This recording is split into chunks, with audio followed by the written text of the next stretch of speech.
تو قرآن مجید فرقان حمید نے ارشاد فرمایا ہے کہ محمد الرسول اللہ، فرمایا محمد صلی اللہ تعالی علیہ وسلم اللہ کے رسول ہیں۔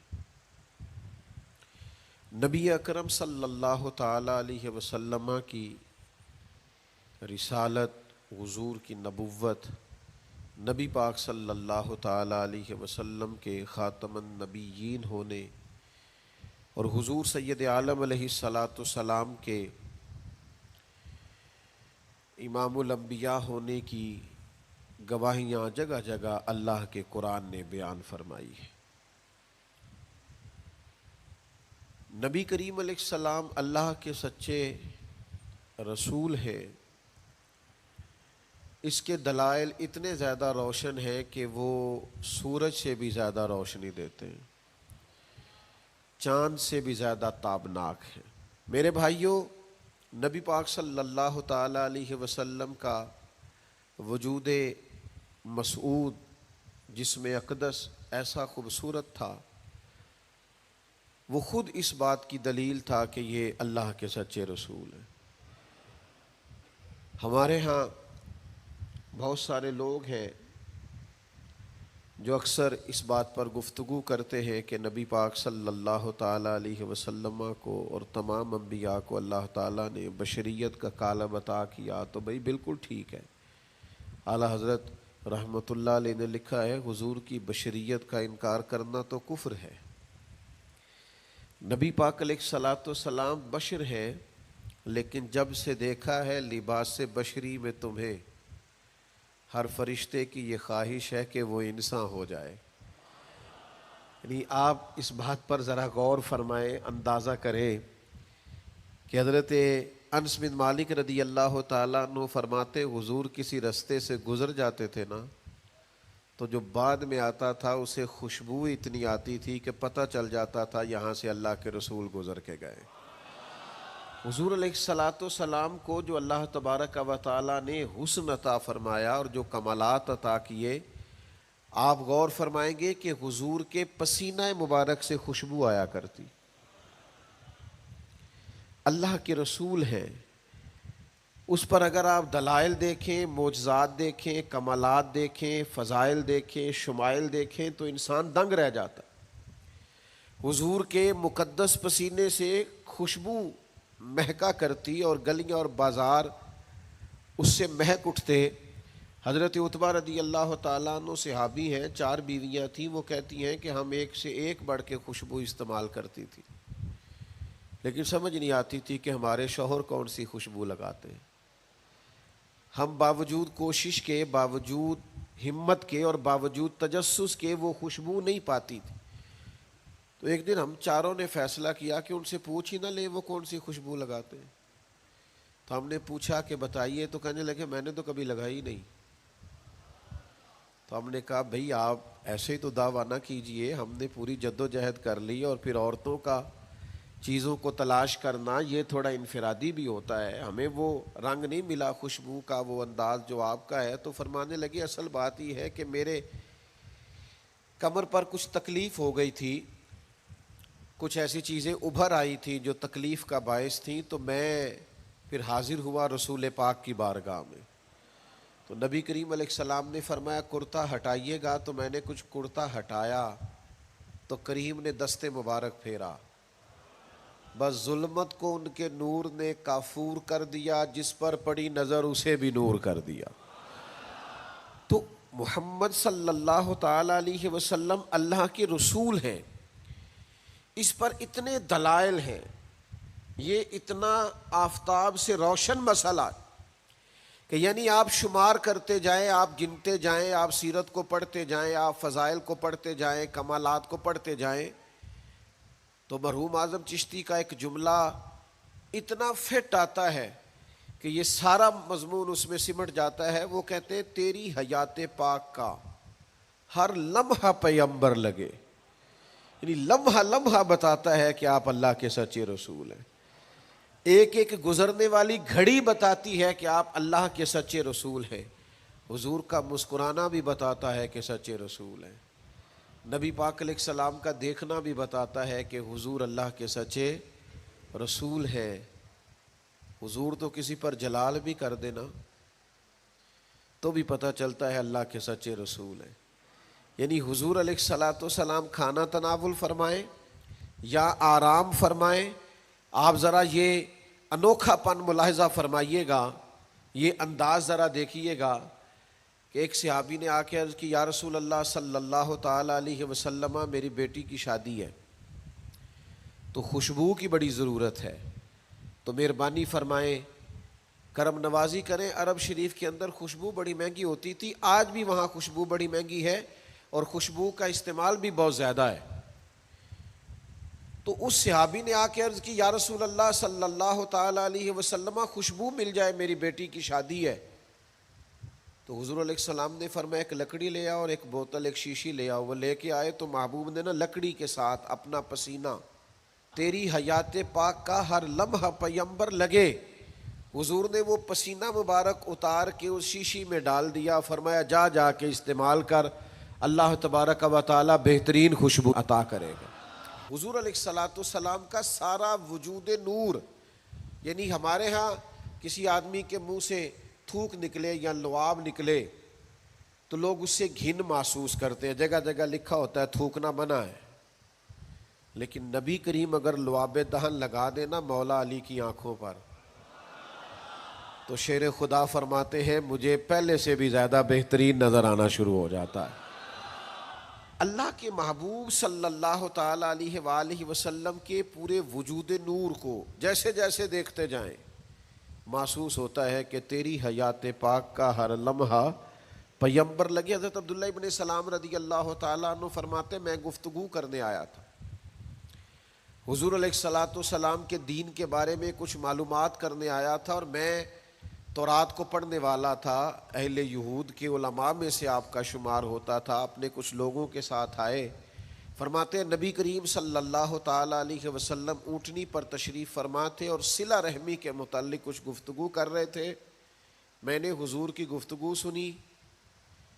محبوب کا لباس مبارک مہنگا نہیں ہوتا تھا پر نہایت ہی اجلا ہوتا تھا، نہایت سادہ ہوتا تھا، نہایت باکمال ہوتا تھا۔ فرماتے میں نے اونٹ پر بیٹھے ہوئے محبوب کے لباس کا، بات کرنے کا، نفاست کا، ہاتھ اٹھانے کا وہ انداز دیکھا، اور جھکی جھکی نظریں اور معصوم لہجہ اور گفتگو میں سلاست اور روانی اور ٹھہرے ٹھہرے جملے اور لفظوں کا وہ ایک خوبصورت ریدھم۔ فرماتے ہیں وہ سارے انداز میں نے دیکھے تو میں جو بات کرنے آیا تھا مجھے بھول ہی گئی، لباں تے موہراں لگیاں، بولن دی جاچ ہی بھول گئی، ایتھے زباناں تائیں کھولن دی جاچ بھول گئی۔ فرماتے ہیں میں کوئی بات ہی نہ کر سکا، جیسے ہی محبوب کے قریب گیا میں نے فوراً عرض کیا مجھے کلمہ پڑھا دے، میں مسلمان ہونا چاہتا ہوں۔ یہ آج جو لوگوں کی طبیعتیں الجھ سی گئی ہیں نا، آج یہ جو بے شمار باتیں، بے شمار گفتگو، سوشل میڈیا کا بے دریغ اور بے ہنگم استعمال اور ذہن کو ہر وقت تھکائے رکھنا اور طبیعت کو ہر وقت اوور تھنکنگ کرتے کرتے اپنے آپ کو پریشان کر دینا، یہ جو ساری بے چینی ہے، یہ جو سارا اضطراب ہے، یہ جو ساری ہماری طبیعتیں الجھ سی گئی ہیں، ہر آدمی کو دوسرا دشمن نظر آتا ہے اور ہر ایک کو دوسرا اپنا مخالف دکھائی دیتا ہے، اور معاشرے کے اندر بسنے والا ہر آدمی لالچی دکھائی دیتا ہے، محسوس ہوتا ہے سارے شہرت کے لیے لگے ہوئے ہیں، سارے اقتدار کی جنگ لڑ رہے۔ یہ جو ہماری ساری بدگمانیاں ہیں اس کی بنیادی وجہ یہ ہے کہ ہم ادھر ادھر تو کھل کے دیکھتے ہیں، اپنے محبوب کی بارگاہ کی طرف نہیں دیکھتے۔ ہم جب حضور علیہ السلام کی پرکیف شخصیت کو دیکھیں گے، فضائل دیکھیں گے، کمالات دیکھیں گے، معجزات دیکھیں گے، نعت پاک کی طرف توجہ کریں گے، اخلاق عالیہ کو دیکھیں گے، حسن کردار کو دیکھیں گے، دنیا میں وہ لوگ بڑے عظیم ہوتے ہیں جو نبی پاک علیہ الصلاۃ والسلام کی محبت میں پوری طرح محو ہو جاتے ہیں۔ آپ یقین کریں جو دروازہ رسول تک پہنچ جاتے ہیں ان کا سفر ہی ختم ہو جاتا ہے، جو حضور کی بارگاہ تک پہنچ جاتے ہیں ان کے ذہن کی مشقت پھر ختم ہو جاتی، انہیں منزل نصیب ہو جاتی. وہ لوگ اس طرح کے ہو جاتے ہیں کہ اب زندگی میں ایک ٹھہراؤ آ گیا، اب سکون نصیب ہو گیا، اب اطمینان قلبی مل گیا، اب مقصود ہاتھ آ گیا ہے، منزل مل گئی ہے. نوجوانوں بہت زیادہ نہ الجھا کرو یار، بہت زیادہ پریشان نہ ہوا کرو. جب دل بڑا گھبرا جائے نا تو اپنے نبی پاک کی سیرت کو پڑھا کرو، حضور کے احوال شریفہ کا مطالعہ کیا کرو، ان کے حسن کی بات دیکھا کرو، جمال کی بات دیکھا کرو، کمال کی بات دیکھا کرو، محبوب کے بانٹنے کا انداز دیکھا کرو، نوازنے کا انداز دیکھا کرو، نبی پاک کا دشمنوں کو معاف کرنے کا رنگ دیکھا کرو، حضور کا عطا کر دینے کا انداز دیکھا کرو. معاشرے میں، سوسائٹی میں ہر طرف بے راہ روی ہے، سارے دشمن ہیں، لیکن محبوب تبلیغ بھی اطمینان سے کرتے ہیں، ان کو دعوت توحید بھی مطمئن ہو کے دیتے ہیں، اور جب ان کے لیے دعا کرتے ہیں تو پھر بھی پوری دل جمی کے ساتھ دعا کرتے ہیں. یہ خاص ٹھہراؤ آپ کو حضور کی بارگاہ تک جانے میں ملے گا. ہم نا رسمی سی محفل کرتے ہیں، رسمی سا میلاد، رسمی سا معراج، رسمی سی سیرت، رسمی سی باتیں. وہ جو خاص ایک کیفیت ہوتی ہے نا امتی کی پوری طرح محبوب کے قدموں سے جڑ جانا، یہ والہانہ پن کبھی ملے نا، والہانہ پن. یعنی حضرت طلحہ بن برا رضی اللہ تعالیٰ عنہ کی نبی کریم سے ملاقات ہوئی، حضور سے ملے اچانک، اور دوڑ کے جا کے نا تو نبی پاک کے قدموں سے لپٹ گئے، اور پھر لپٹے ہیں اور والہانہ انداز ہے اور وارفتگی دکھا رہے ہیں اور عشق کا مظاہرہ کر رہے ہیں، اور پھر اسی درد اور تڑپ میں عرض کرنے لگے حضور مجھے کوئی حکم کرے، میں فوراً تعمیل ارشاد کروں گا، کچھ فرما دیں. یہ والہانہ پن، یعنی کبھی آپ بڑے بے چین ہو تو کہیں یار کھولو سیرت کی کتاب، اپنے نبی کا کوئی ذکر پڑھتے ہیں، کھولو فلاں آدمی کو سنے جو حضور کے عشق کی بات کرتا ہے، آؤ کوئی نعت پاک کا نغمہ چھیڑ دے جو ہمارے دلوں کو ٹھنڈا کرے، آؤ کوئی قرب پائے حضور کے دروازے نور کی طرف سفر کرے. ہم کہاں الجھے ہوئے ہیں، کہاں سکون تلاش کر رہے ہیں، کہاں ہم نے اپنے آپ کو الجھا دیا ہے، کن بے معنی اور بے مقصد باتوں میں ابحاث اور بحثیں کر کر کے اپنے آپ کو پریشان کیے ہوئے ہیں. آئیے دیکھیے رسول اللہ صلی اللہ تعالی علیہ وسلم کی زندگی کا لمحہ لمحہ آپ کے کلیجے کو ٹھنڈا کرے گا، آنکھوں کو سکون دے گا، باطن کو پاکیزہ کرے گا، سوچوں کو نکھار دے گا. کہہ لینے دو مجھے یہ جملہ، حضور سے پیار کرو، جینے کا بھی مزہ آئے گا، مرنے کا بھی مزہ آئے گا، لطف نصیب ہو جائے گا، سرور نصیب ہو جائے گا، ایک کیف سا میسر آ جائے گا.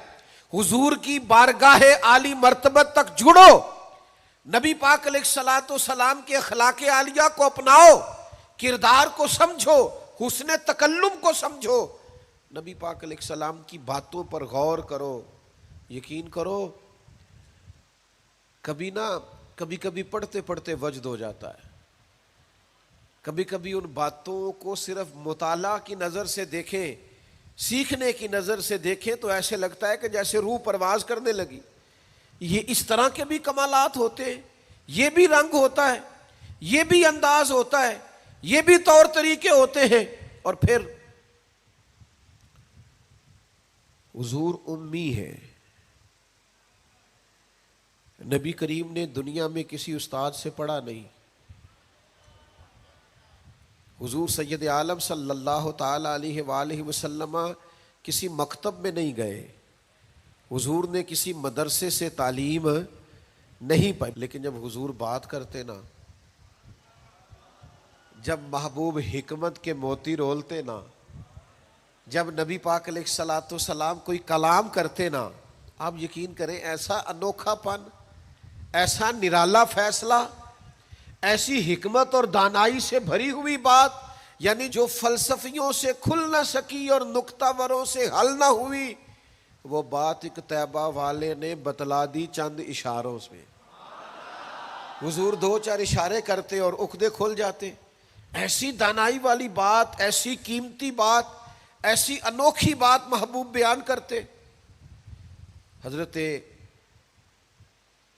سعد بن عبادہ رضی اللہ تعالیٰ عنہ کے پاس نا فتح مکہ کے موقع پر جھنڈا تھا.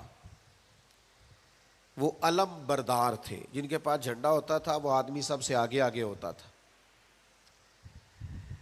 اب ایک وقت ایسا آیا کہ صورتحال اس طرح کی بن گئی کہ حضرت سعد بن عبادہ کو اس منصب سے ہٹایا جائے گا.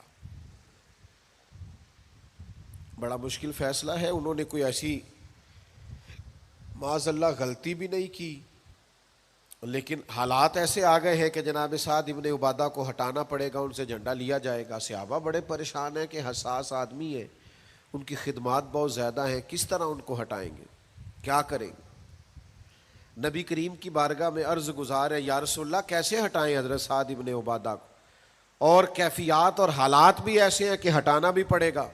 آج کل نا بہت سارے لوگ کام تو کرتے ہیں پر دانا نہیں ہوتے. جذباتی فیصلے، جذباتی باتیں، ایموشنل گفتگو، وقتی طور پر چیزوں کو بہتر کرنا، اور بس وقتی طور پر آج گزارا ہو کل دیکھی جائے گی، لیکن چیز کی گہرائی تک، اس کی اصل تک نہیں اترتے، اس کے سارے لوازمات کو نہیں دیکھتے، قبل از وقت منصوبہ بندی نہیں کرتے. ہمارا مزاج نہیں ہوتا، ہم ٹھہراؤ اپنی زندگی میں نہیں لاتے. نبی پاک چونکہ اللہ کے رسول ہیں، ہر لمحہ حضور کا پیغمبر لگتا ہے. اب حضرت سعد ابن عبادہ کو ہٹانا ہے اور ان کی جگہ کسی اور کو مقرر کرنا ہے، اور بندہ بھی بڑا حساس ہے اور بات بھی کوئی ایسی نہیں، تو کیا کریں. پتہ ہے نبی کریم علیہ السلام نے کیا کیا؟ حضور فرمانے لگے کوئی پریشانی نہیں، ہٹا دیتے سعد ابن عبادہ کو. حضور نے بلایا، فرمایا سعد میرا ارادہ بنا ہے کہ جھنڈا آپ سے لے لیا جائے. حضرت سعد ابن عبادہ نے ابھی گردن جھکائی تھی تو حضور فرمانے لگے میرا ارادہ ہے آپ سے لے کے آپ کے بیٹے کو دے دیا جائے. جو فلسفیوں سے کھل نہ سکا، جو نکتہ وروں سے حل نہ ہوا، وہ راز ایک طیبہ والوں نے بتلا دیا چند اشاروں میں. اور تیرے آگے ہے یوں دبے لچے فصحا عرب کے بڑے بڑے، کوئی جانے منہ میں زبان نہیں بلکہ جسم میں جان نہیں. ایسا کمال فیصلہ، ایسا انوکھا فیصلہ. اچھا جس فیصلے سے وہ پریشان ہو سکتے تھے نا کہ مجھے ہٹایا جا رہا ہے، جب انہیں پتہ چلا نا کہ میری جگہ پہ میرا بیٹا آ رہا ہے، وہ اتنا خوش اپنے جھنڈا اٹھانے پہ نہیں تھے جتنا اپنے بیٹے کے جھنڈا اٹھانے پہ راضی ہو گئے. ان کی طبیعت مچل گئی. نبی پاک صلی اللہ تعالی علیہ وسلم کے پیغمبر ہونے پر، نبی ہونے، ایسے دلائل، ایسے کم، آپ جس زاویے سے دیکھیں ششدر رہ جائے گی، حیران رہ جائیں گے، پیار ہو جائے گا. کچھ ایسے مصنفین بھی گزرے ہیں معاذ اللہ ثم معاذ اللہ، جو مسلمان نہیں تھے، غیر تھے، کلمہ نہیں پڑھتے تھے، معاذ اللہ استغفر اللہ، نقل کفر نہ باشد، تنقید کی اینک لگا کے انہوں نے حضور کی سیرت کو پڑھا، لیکن اس نظر سے پڑھا پھر بھی مدینے والے کے غلام ہو گئے. یہ کہنے پر مجبور ہو گئے کہ نہ بھائی ایسا کوئی محبوب کہیں ہوگا نہ کہیں ہے، بیٹھا ہے چٹائی پہ مگر عرش نشیں ہے. نبی پاک علیہ السلام. پھر ایک اور بات، حضور امی ہے لیکن ایسی کمال بات کرتے، ایسا انفرادی فیصلہ کرتے کہ دنیا حیران رہ جاتی. پھر جو عظمت کردار ہے نا، بلندی یہ کردار، مجھ سے ناراض نہ ہوئیے گا، بہت سارے لوگ ہیں جو باتیں بڑی زبردست کرتے ہیں، گفتگو میں کوئی ان سے جیت نہیں سکتا. ان کا لب و لہجہ ایسا ہوتا ہے کہ شاید کسی بڑے سے بڑے عالم فاضل کو بھی بولنے نہ دے، لیکن عمل کی باری آتی ہے تو کمزور ہوتے ہیں. باتیں بیسیوں آتی ہیں، درجنوں آتی ہیں، نماز کا ٹائم ہوتا ہے تو بہانے بازی کرتے ہیں، وہ میرے کپڑے نہیں ٹھیک، بس دعا کریں انشاءاللہ شروع کر دوں گا، کہانیاں سناتے ہیں. کیوں اتنے بھولے بنتے ہیں؟ ہمیں سمجھ آتی ہے کہ آپ گفتار کے غازی ہیں، آپ باتوں میں صرف ساری چیزیں سیدھی رکھتے ہیں، آپ اس جگہ پہنچ ہی نہیں پا رہے. عمل، کردار، یہ بھی ایک مبلغ ہوتا ہے. آپ کا کردار بھی تبلیغ کرتا ہے، آپ کا لب و لہجہ بھی.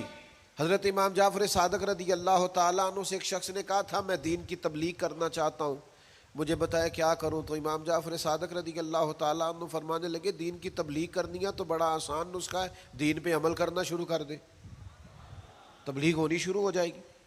لیکن ہم نا عمل کی دنیا میں بڑے کمزور ہوتے ہیں، قربان جائیں۔ حضور علیہ الصلوۃ والسلام نے جس معاشرے میں آنکھ کھولی تھی وہ جہلاء کا معاشرہ تھا، ظلم تھا، ستم تھا، بربریت تھی۔ ان لوگوں کی سوچیں، ان کی باتیں، ان کا ظالمانہ مزاج بڑا انوکھا تھا۔ لیکن کمال کی بات ہے نا، چاروں جانب لوگوں کا مزاج ظالمانہ تھا، لیکن محبوب کو اللہ نے رحمت بنا کے بھیجا۔ ہر طرف لوگ ناانصافی کی بات کرتے تھے، لیکن محبوب نے انصاف کے بول کو ہمیشہ بالا رکھا، اس ترازو کو ہمیشہ بلند رکھا۔ ہر طرف لوگ حق کھا جاتے تھے، لیکن محبوب نے فرمایا حق کھایا نہیں جائے گا، حق دلایا جائے گا۔ کردار دکھایا، کردار۔ وہ جو تیری جان کے دشمن ہیں وہ بھی کہتے ہیں، وہ جو تیری جان کے دشمن ہیں وہ بھی کہتے ہیں امین تو ہے، صداقت کی آبرو تو ہے۔ دشمن بھی کہتے ہیں سچے تو بہرحال ہیں، امانت دار تو بہرحال ہیں، غلط بات تو بہرحال نہیں کرتے۔ یعنی دشمن بھی اگر اٹھ کے گواہی دے کہ اگر کسی نے کمال دیکھنا ہے تو آمنہ کے لال کو جا کے دیکھو، اگر کسی نے انصاف دیکھنا ہے، اگر کسی نے دھرتی پہ حسن دیکھنا ہے تو عبداللہ کے در یتیم کو دیکھو۔ وہ بھائی آپ سمجھے نا عظمت کردار کے وہ موتی جو حضور نے عطا کی۔ دیکھیے باہر والوں نے جب دلیلیں مانگی تو حضور نے معجزات دکھائے، اور جب اپنوں نے دلیلیں مانگی، مکے والوں نے، قریش والوں نے، اپنے قبیلے والوں نے دلیل مانگی، آپ نبی ہیں تو دلیل کیا ہے؟ تو اللہ کا قرآن کہتا ہے کہ محبوب نے کہا فَقَدْ لَبِثْتُ فِيكُمْ عُمَرًا مِّن قَبْلِهِ أَفَلَا تَعْقِلُونَ، اور میں نے تمہارے بیچ عمر گزاری ہے ساری، تمہیں عقل نہیں؟ میں کوئی باہر سے نہیں آیا، میں نے 40 سال تمہارے اندر گزارے ہیں۔ میرے جیسا کوئی سچا ہے تو دکھاؤ، کوئی دیانتدار ہے تو دکھاؤ، کوئی پاکیزہ مزاج ہے تو دکھاؤ، کوئی اس طرح کا ستھرا ہے تو دکھاؤ، کوئی اس طرح کا مزکی ہے تو دکھاؤ۔ تمہارے بیچ میں نے وقت گزارا ہے۔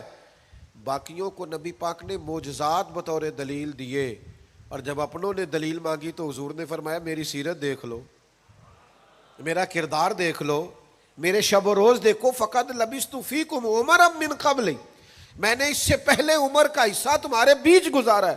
افلا تعقلون، تمہیں عقل نہیں؟ دوستو تھوڑا سا نا کردار پر بھی توجہ کرنی پڑے گی، اپنے آپ کو تھوڑا سا تبدیل کرنا پڑے گا۔ میں آپ کی خدمت میں عرض کروں، دولت سے لوگوں کو جیتا نہیں جا سکتا، دولت تو لوگوں کو لالچی بنا دیتی۔ آپ کسی کو پیسے دیں، 10,000 دے، اگلی دفعہ وہ 25 مانگے گا، تو آپ 50 دے، اگلی دفعہ 1,00,000 مانگے گا۔ اس کی بھوک تو بڑھتی ہے۔ آپ عہدے کے زور پر بھی لوگوں کے محبوب نہیں بن سکتے، اس لیے کہ پھر وہ شخصیتوں سے پیار نہیں کرتے، کرسیوں سے پیار کرتے۔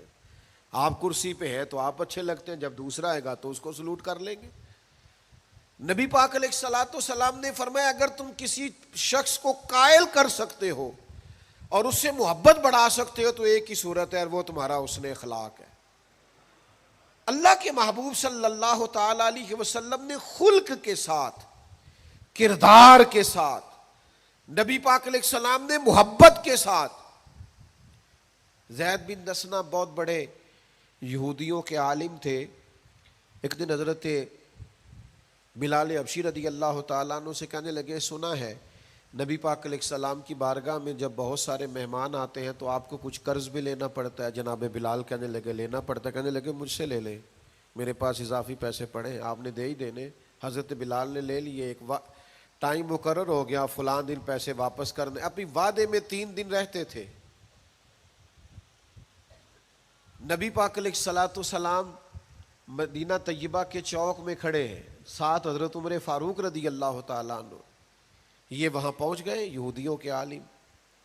آ کے کہنے لگے وہ میری رقم واپس کریں. تو حضور نے فرمایا ابھی تو وعدے میں 3 دن رہتے ہیں. تو اس نے بڑے سخت جملے کہے. آپ کی توجہ ہے میری بات پر؟ سمجھ آ رہی ہے میری باتوں کی؟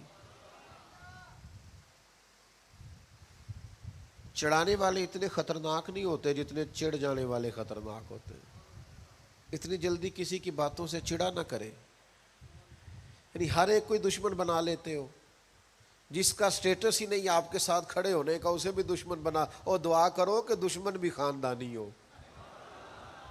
ہر ایک کوئی دشمن مان لیتے ہو. اسے بھی میرا اختلاف ہے, یہ بھی مجھ سے حسد کرتا ہو. چھوڑیں یار, آپ کا کوئی سٹیٹس ہی نہیں ہے. سب کے ساتھ آپ کا مقابلہ شروع ہو جاتا ہے. کہیں رکے تو صحیح. کہیں وہ جو 3 بندے وہاں کھڑے ہیں, وہ جو 4 وہاں کھڑے ہیں, وہ جو 5 وہاں کھڑے ہیں, وہ میرے خلاف باتیں کر رہے ہیں. وہ یار آپ بلا وجہ پریشان ہیں. وہ کوئی اور گل پہ کر دینے تو ہڑی نہیں کر دے. وہ کوئی بلا وجہ دشمن بنا لینا, چڑ جانا, ذرا سی بات پہ ڈسٹرب ہو جانا, بہت زیادہ پریشر اپنے ذہن پہ ڈالنا, اس سے بندہ کمزور پڑ جاتا ہے. انہوں نے سخت جملے کہے, لیکن نبی کریم صلی اللہ تعالی علیہ وآلہ وسلم نے نا کسی بات کا کوئی جواب نہیں دیا. حضرت عمر نے تلوار نکال لی. تو حضور فرمانے لگے عمر آپ نے تلوار نکال لی ہے, آپ کو چاہیے تھا انہیں کہتے مطالبہ نرمی سے کریں اور مجھے کہتے ان کی رقم واپس کریں. فرمایا چھوڑو, یہ جو وقار ہوتا ہے نا یہ آدمی کے قد کاٹ کا پتہ دیتا ہے. یہ جو حوصلہ ہوتا ہے یہ اس کی تعلیم کا, اس کی تربیت کا, اس کے علم کا, اس کے بڑے ہونے کی خبر دیتا ہے. حضرت عمر سے حضور نے فرمایا چونکہ انہوں نے اب پہلے مطالبہ کر لیا ہے تو ہم ایسا کرتے ہیں پہلے ہی پیسے دے دیتے ہیں. فرمایا آپ ان کو ساتھ لے جائیں, فلاں جگہ کھجوریں پڑی ہیں تول تول کے دے دیں, اور جب ان کا قرض پورا ہو جائے نا تو یہ جو آپ نے ان کو غصہ دلایا نا تھوڑی کھجوریں زیادہ بھی دے دیجئے گا, تھوڑی مٹھائی بھی دے دینا, قربان جائیں. حضرت عمر رضی اللہ تعالیٰ عنہ فرماتے ہیں میں حضور کے حکم کا پابند تھا, میں ان کو ساتھ لے گیا اور لے جا کر کے کھجوریں تول تول کے دے رہا ہوا. مجھے ان پہ غصہ ہے, وہ مجھ سے ہلکی ہلکی باتیں کرنے لگ گئے حضور کے اخلاق کے بارے میں, نبی پاک کی بردباری کے بارے میں. تو مجھے جلال تھا, میں نے کہا تو کھجوریں لے, زیادہ باتیں نہ کر. میرا اپنا ایک خیال تھا کہ انہوں نے بڑے سخت جملے کہے ہیں. تو فرماتے انہوں نے میرا ہاتھ تھاما اور کہنے لگے عمر یار میرے اوپر جلدی نہ کر, میرے درد کو سمجھ, میں تورات کا عالم ہوں, میں نے اللہ کے آخری نبی کی جتنی نشانیاں تورات میں پڑھی ہیں ساری مدینے والے محبوب میں پائی جاتی ہیں. ایک نشانی میں نے یہ پڑھی تھی کہ جتنا جتنا کوئی جہالت کرتا جائے گا نبی پاک کا علم اتنا ہی غالب آتا جائے گا, حضور کی بردباری اتنی بڑھتی جائے گی. تو میں نے نا جان بوجھ کے حضرت بلال کو پیسے دیے تھے, اور 3 دن پہلے میں نے واپسی کا مطالبہ بھی جان بوجھ کے کیا تھا. میں نبی کریم کا حلم دیکھنا چاہ رہا تھا, میں وہ تورات کی نشانی دیکھنا چاہ رہا تھا, اور پھر میں نے سخت جملے بھی جان بوجھ کر کیے. پر قربان جاؤ مدینے والے کو جس اینگل سے بھی دیکھا ہے اللہ کا سچا رسول ہی پایا. محمد الرسول اللہ, محمد اللہ کے رسول ہے صلی اللہ علیہ وسلم. اب وہ کہنے لگے جناب عمر سے مجھے لے جائے نا, میں نے حضور کا کلمہ پڑھنا ہے, مجھے لے جائے بارگاہ تک, میں نے نبی پاک علیہ السلام کی غلامی کا پٹا گلے میں ڈالنا ہے. تو میرے بھائیوں نبی پاک علیہ السلام کی بارگاہ تک رسائی پائیے, حضور کی عالی مرتبت بارگاہ کی طرف اپنے آپ کو لے کر کے جائیے.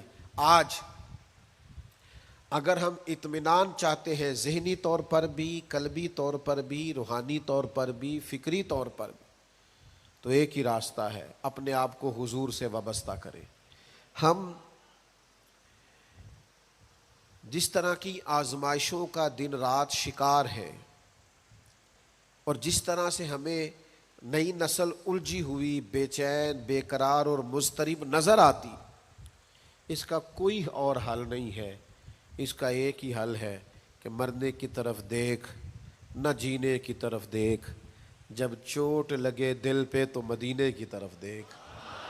اپنا تعلق حضور سے جوڑیے، اپنا رشتہ نبی کریم سے جوڑیے۔ میں آپ کی خدمت میں عرض کروں گا، وقت نکال کے درود پاک پڑھا کریں، وقت نکال کے حضور کی سیرت کا مطالعہ کیا کریں، ٹائم نکال کر کے نبی پاک صلی اللہ علیہ وسلم کی نعت شریف کو پڑھا کریں، وقت نکال کر کے حضور کی بارگاہ کی طرف بڑھا کریں۔ جب تک ہم یہ سارے کام نہیں کریں گے اطمینان نہیں پائیں گے، اور پھر جیسے جیسے حضور کو پڑھو گے، نبی پاک کو سنو گے، دین کی صداقت سمجھ میں آئے گی، آپ کو سمجھ لگے گی کہ آپ اس دین کے ماننے والے ہیں جو سب دینوں پر غالب بھی ہے، سب سے سچا بھی ہے، سب سے کھرا بھی ہے، اور سب سے زیادہ نکھرا ہوا بھی ہے۔